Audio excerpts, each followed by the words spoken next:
Today, I want to talk about this particular illustration of 17th century Mughal India that has been currently preserved in the Bibliothèque Nationale de France in Paris.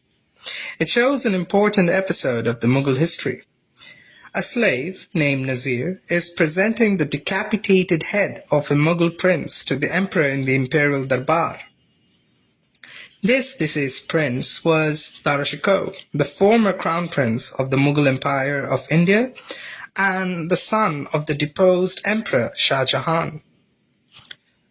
The person to whom this head is being presented to is none other than the brother of Dara Shikoh, the current emperor sitting on the throne, Muhyiddin Muhammad Aurangzeb, who triumphantly ascended the peacock throne or Takht-e-Taus of the Mughal Empire after successfully defeating or annihilating all three of his brothers in a bloody war of succession.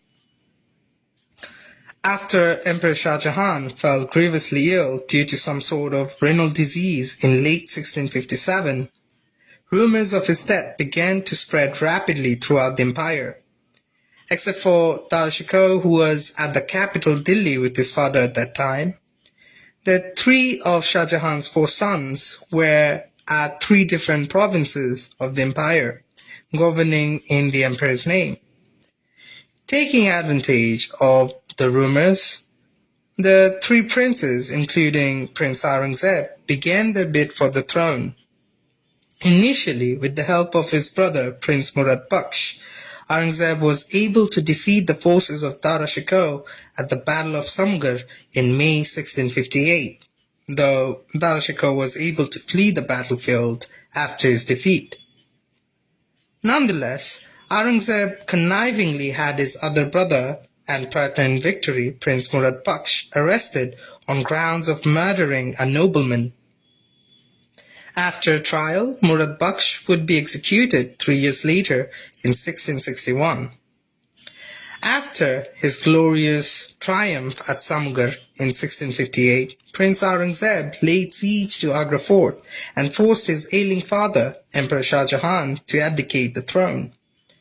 Keeping his father under house arrest, Aurangzeb now ascended the peacock throne under the renowned name Alamgir, the Royal Caesar. But Emperor Alamgir's ascension was still incomplete. Dara Shikoh was still at large, and his other brother, Prince Shah Shuja, who was the governor of Bengal, still hadn't been dealt with. Prince Shah Shuja would be defeated at the Battle of Kajwa in January 1659 and will be forced to flee the kingdom to Arakan, where he would spend the rest of his life as a prince in exile. Luck further struck Aurangzeb in the same year when news reached him that Prince Dara Shikoh has been betrayed by his own men and was captured to be given to the newly crowned emperor of Hindustan.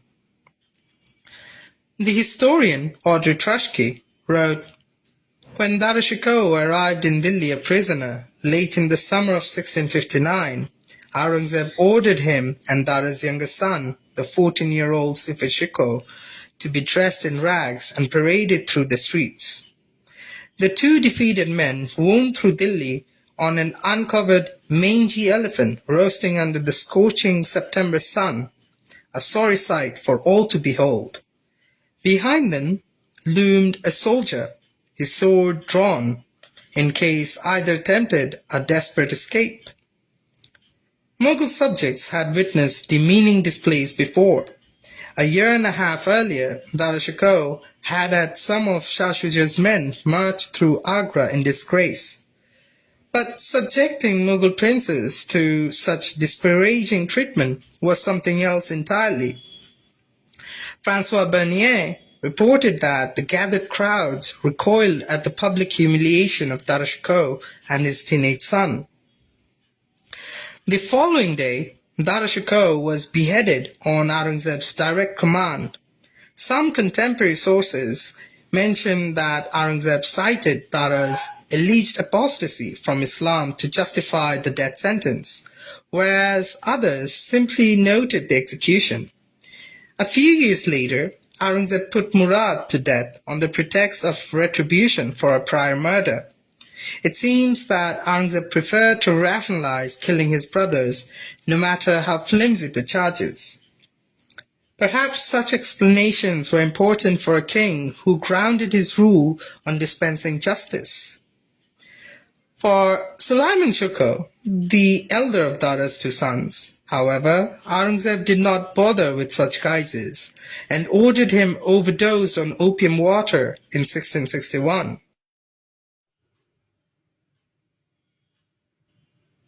Now, going back to this portrait, one might indeed say that this illustration perfectly portrays the mantra of Mughal kingship.